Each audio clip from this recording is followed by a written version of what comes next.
So for this morning's practice, I'd like to focus very explicitly on the defining characteristics of consciousness. Consciousness in Tibetan is Shiva, or Jnana in Sanskrit. And every first year Tibetan Buddhist studies student knows the definition. It's very easy to memorize. That's what people do. Selsing Ripa, the defining characteristics, the distinctive characteristics, the characteristics of consciousness that set it apart from everything that is not conscious. They're defining characteristics of an orange, of a football, of anything else. How do we identify this versus that? By identifying the distinctive characteristics, the defining characteristics that set a particular object apart from everything that is not it.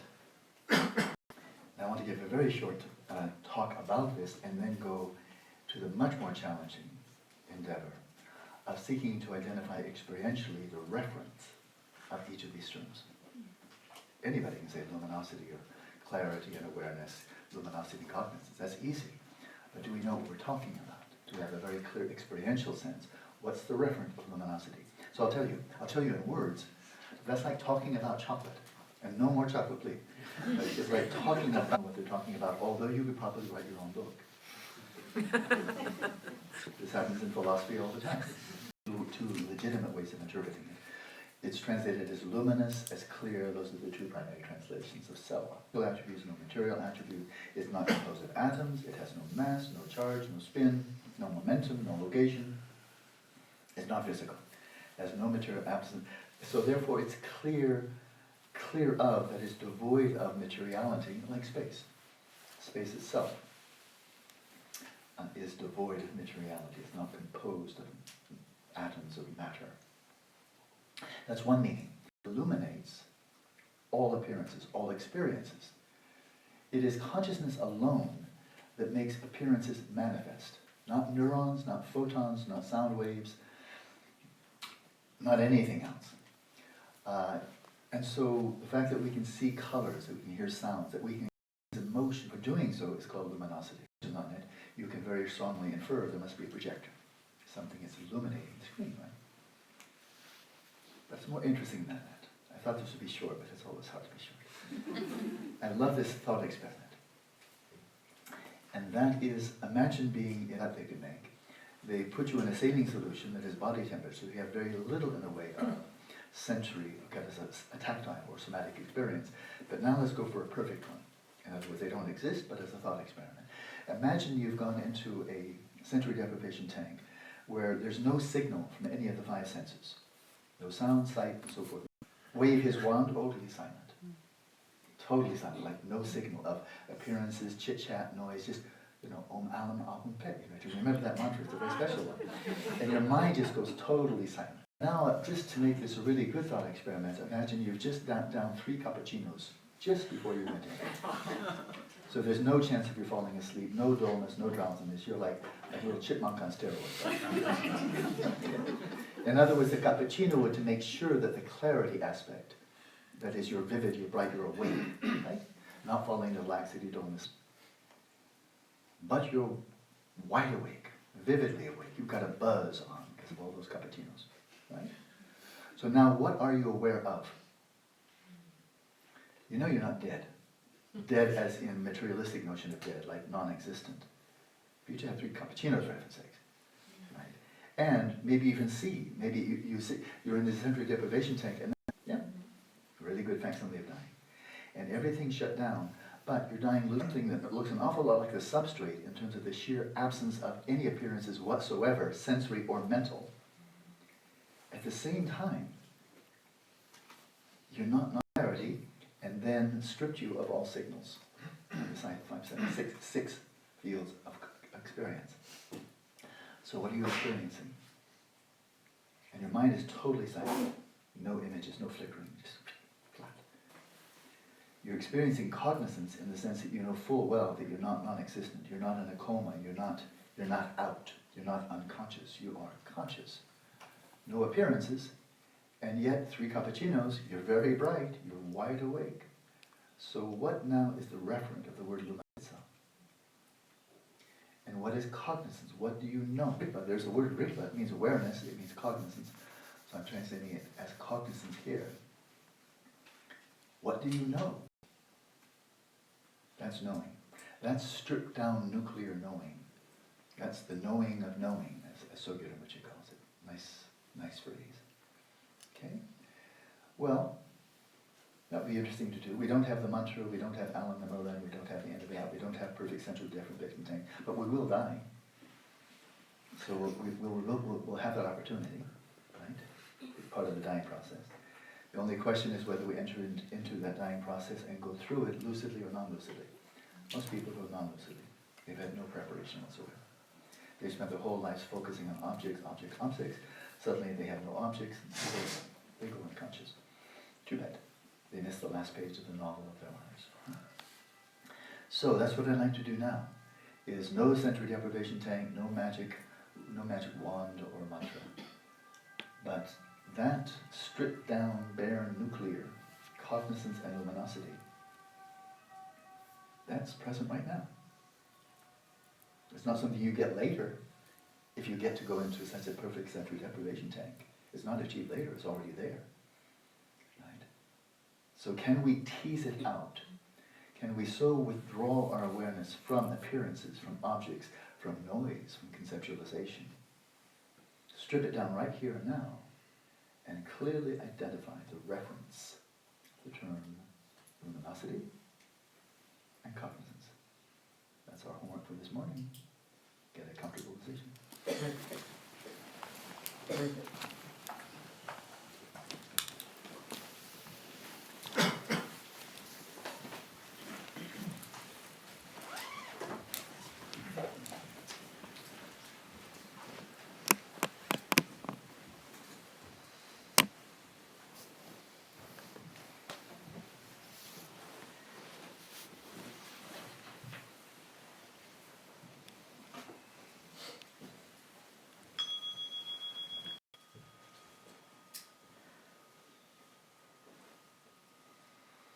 Shantideva declares that with the motivation of bodhicitta,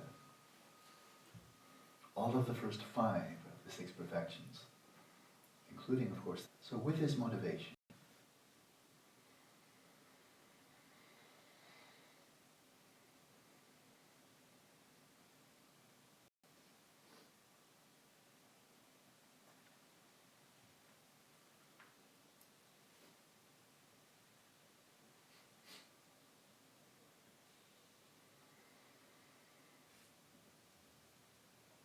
non-conceptually, as you come to the end of each out-breath.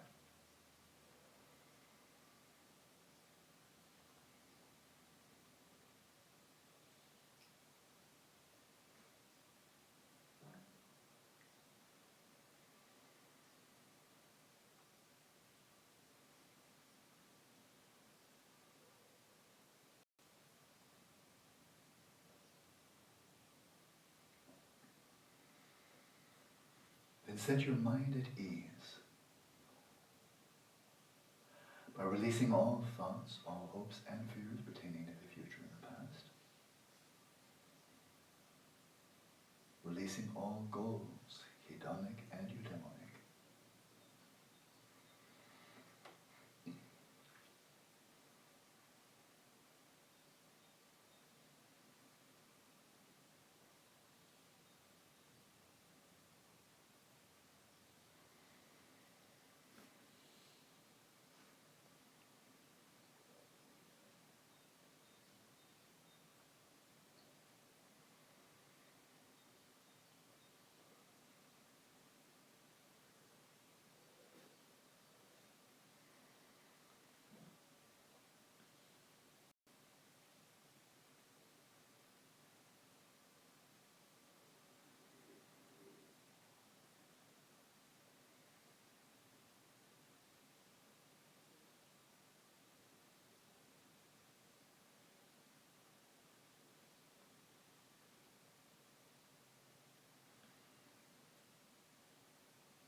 this mindful presence, sustaining the flow of mindfulness without being distracted outwards to any appearances, sensory or mental, and without grasping to or identifying with any subjective mental impulse. Loose and free. Rest your awareness in the present moment.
So here for the time being is your best approximation of that perfect sensory deprivation tank in which you withdraw your awareness from all of the 5 and the 6 fields of appearances. You rest your awareness in stillness.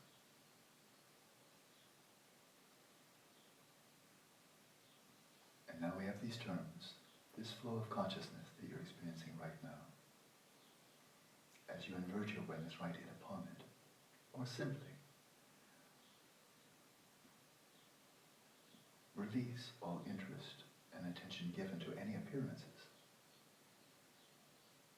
As you rest there, in its simplicity, attend to the referent of the term luminous, clear.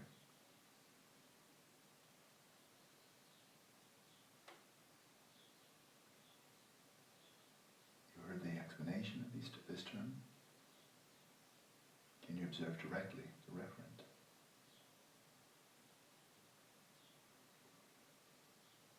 Is there a clarity of awareness, a clarity of consciousness that has no color, that is not bright or shining, that is not an appearance?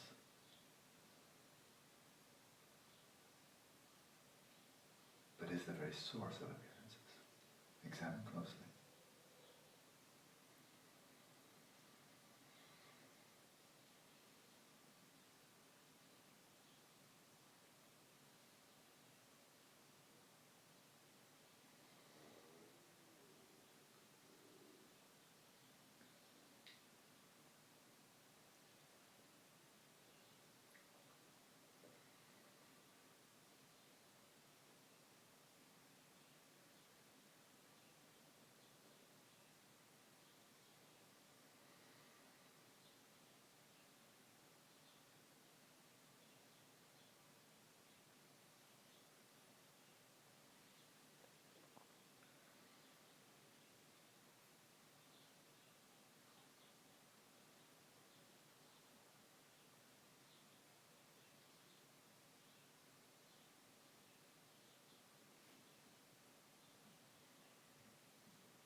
The experience of knowing.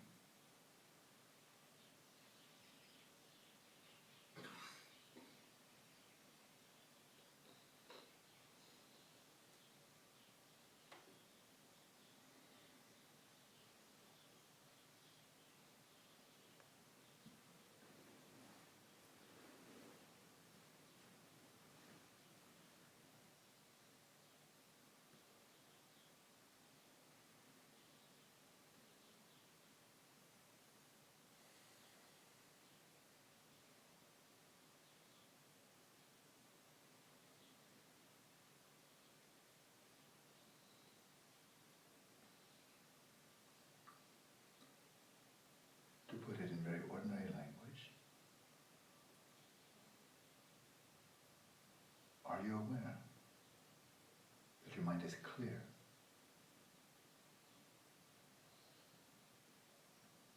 And cognizant. And can you focus right in upon and identify that very clarity and that very cognizance?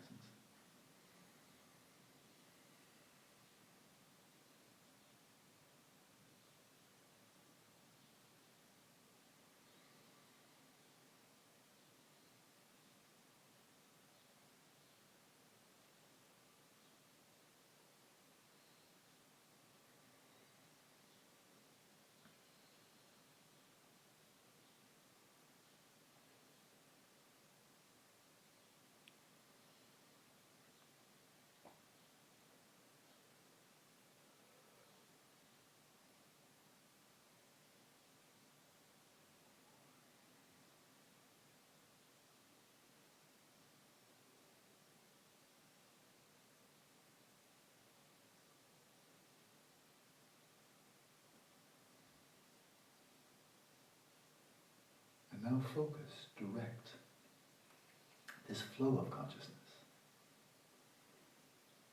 to the space of the body and to whatever tactile sensations arise within this space, letting your consciousness illuminate and know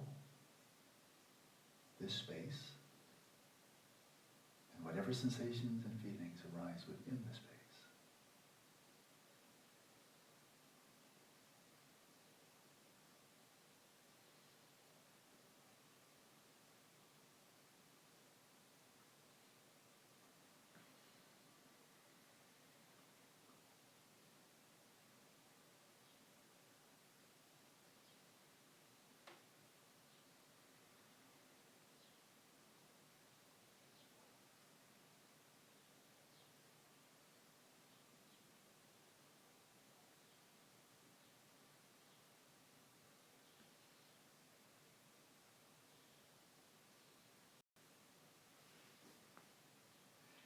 Let your awareness be still as these sensations come and go.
awareness illuminate these appearances as if from afar, like a lighthouse that illuminates distant wagons or ships on the sea.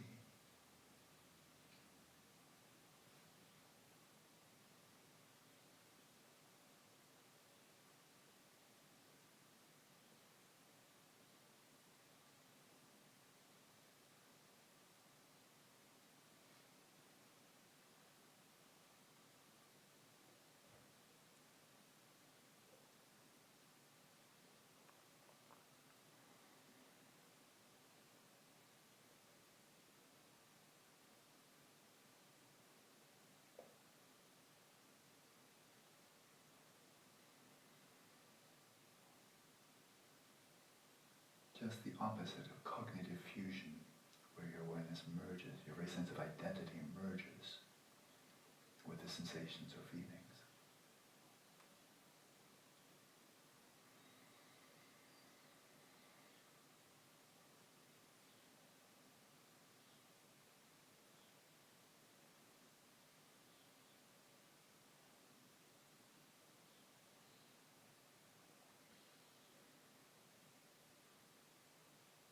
And then with your eyes gently open, your gaze vacantly resting in the space in front of you, direct the light of your mental awareness to the space of the mind, and to whatever arises within that domain, sustaining the same quality of awareness and viewing the events of the mind as if from afar.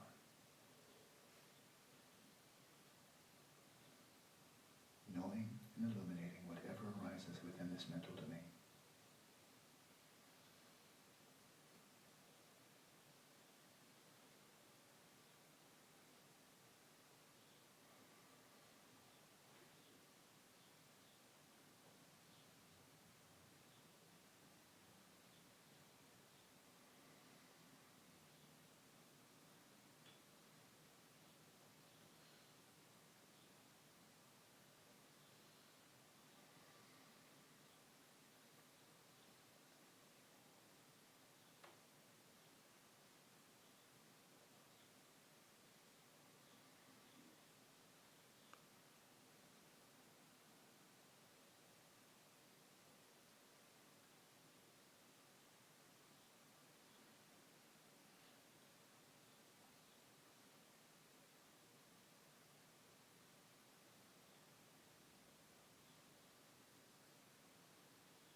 Again, rest primarily in the stillness of your awareness. And secondarily, let the light of your awareness illuminate and know the space of the mind and its contents.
So purely quantitatively, as we're here in retreat,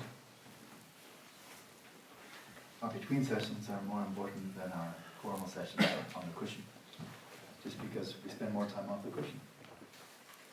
So you have a certain amount of money, and most of the money is invested here, and some of the money, the lesser amount is there. The larger investment is more important, right?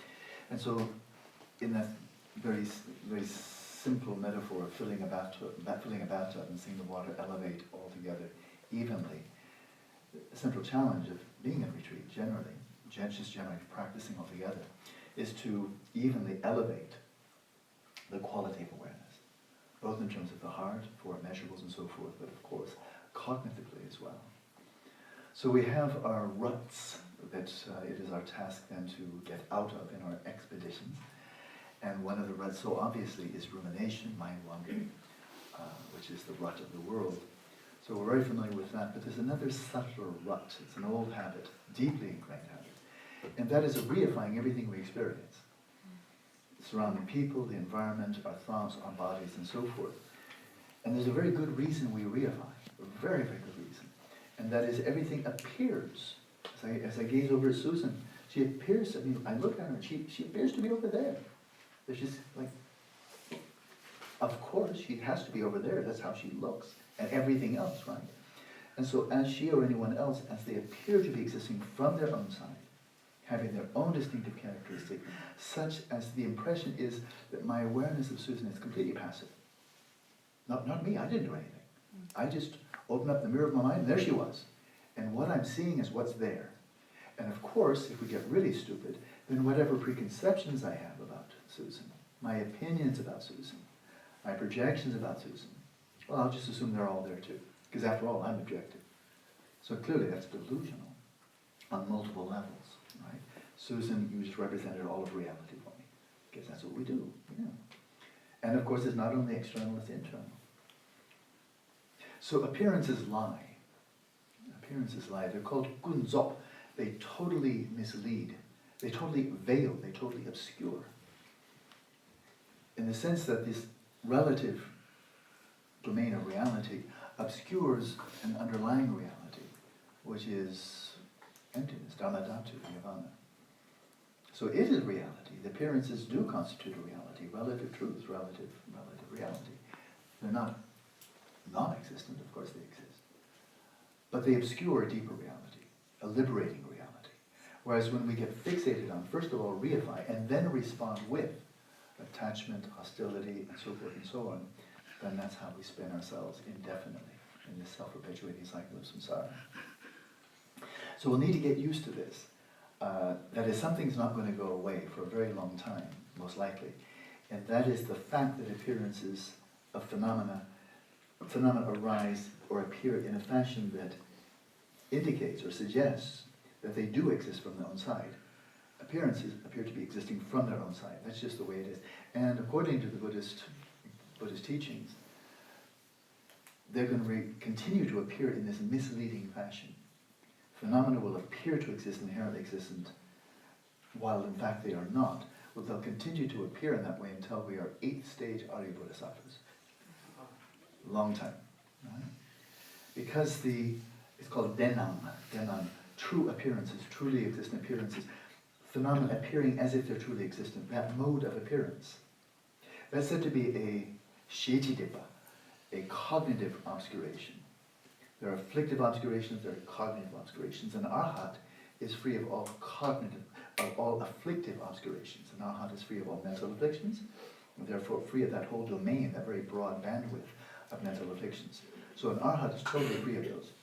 But an arhat, a Shravaka arhat, is not free, even after becoming an arhat, is not free of cognitive obscurations. Only a Buddha is free of those. On the Bodhisattva path, you are not free of cognitive, you don't even begin to be free of cognitive obscurations until you're on the 8th stage, Arya Bodhisattva level. So in other words, you're incredibly far along the path. This doesn't mean that when you're on the 1st, 2nd, 3rd, 4th, 6th, 7th bhumi that you're delusional. It doesn't mean that you are apprehending or grasping onto phenomena as being inherently real. But it's very similar to being in a very lucid dream. where you really nailed it, you've really comprehended this is the dream. You can walk through walls, fly through water, or swim through water. You can breathe underwater. You can let your body burst. You can touch the sun and the moon and all that stuff in the dream. I mean, you can do anything you like in the dream. Nevertheless, even though you know perfectly well that none of these phenomena in the dream, including yourself as that persona in the dream, you know perfectly well, none of them exist by their own inherent nature. You know that, and you demonstrate your knowledge of that by this marvelous array of cities that you can display. They still appear as if they're inherently existent. They still do. You look at a wall, it seems to be really there from its own side. You can walk right through it, and it still appears to be from its own side. Okay? So the analog is that's how things appear until you're way up there on the 8th, 9th Arya Bodhisattva level. So, clearly there's not a whole lot we can do about that. That is, appearances will continue arising in that fashion. Phenomena will, other people, environment, our bodies, and so forth, will continue to appear as if they exist from their own side, by their own inherent nature. But we're not obliged to grasp onto them as such. We're not compelled to do that. We can actually stop. Insofar as we have learned and have been able to integrate, truly understand the Madhyamaka view, the view of the middle way, the view of all phenomena being empty of inherent nature and arising as dependently related events in which the role of the subject is integral, absolutely integral to the very existence of all phenomena, by way of conceptual designation. Insofar as you've received such teachings, you've heard and have some understanding, you contemplate, reflect upon, analyze the teachings, and another level of understanding has arisen, then you're poised to really let that understanding, filter meditation, where you're actually integrating in the very way you view phenomena. So you look at phenomena, and yes, they're lying to you. The appearances are right there as if they're from their own side, and yet with your understanding, you do not grasp onto them as such. It's like knowing that there's a pathological error. You've understood everything they said, and you know they lied every step of the way. Okay? Well, appearances lie. And so we can withdraw this deeply rutted tendency of reifying everything that we perceive, everything we think of, everything that appears. We can break that. A regular practice or habit of one of his root gurus, Vipashyana Dujam Rinpoche, the mind emanation of Dujam Lingman. And I presume Dujam Rinpoche simply told him this, but in any case, Gyaltsen Rinpoche was a very close disciple of him. And he said that as a matter of course, when Dujam Rinpoche was simply out various things that needed to be done in the world, even lamas when they go shopping sometimes, just ordinary stuff, is that he would, in an ongoing fashion, maintain an awareness of space. Not imagining space, not thinking space, but being aware of. So right now I'm aware of Jeffrey sitting right in front of me. So the mind, what we attend to is reality, right? So if I'm attending to Jeffrey, then Jeffrey arises to me as something very real, right? But it's also perfectly possible to attend to another person, a landscape, anything you like, and while attending to it, you can try it right now. There's nothing mystical or difficult about this. Attend to whatever you're attending, me or anything else in the room, or people listening by podcast, whatever is arising in your visual field. Attend, but as you're attending, simultaneously be aware of the space, the visual space. You can do that, not too difficult. You can be aware of the person, the landscape, anything, but also be aware of the space in which these appearances are arising. Right? You can look at another person's mind, eyes, right? So I'm looking right into Jeffrey's eye to eye, so we're looking at each other. And I'm giving you my attention, I'm not spacing out. But in so doing, of course, there's nothing magical about this or terribly difficult. While saying, he and I could even have a conversation right now, and while maintaining a conversation, we can still maintain an awareness of this space. The space in which appearances are arising. Right? True? Yeah. Not so easy to reify space. I'm not saying we can't do it. And so for the moment, what we attend to is reality. If you're attending in a continuous fashion, as apparently Dujam Rinpoche did, maintaining an awareness of space, such that space appears to and is apprehended as being as real as anything else. And space isn't very real. I mean, there's nothing there. Right? And if you see all appearances are arising within space, which means we're sabotaging reification, softening it. So, ready to do that for the next 12 hours? We can call ourselves the Tuscany Space Cadets. That's a nice ring to it. Good. All right, let's continue practicing.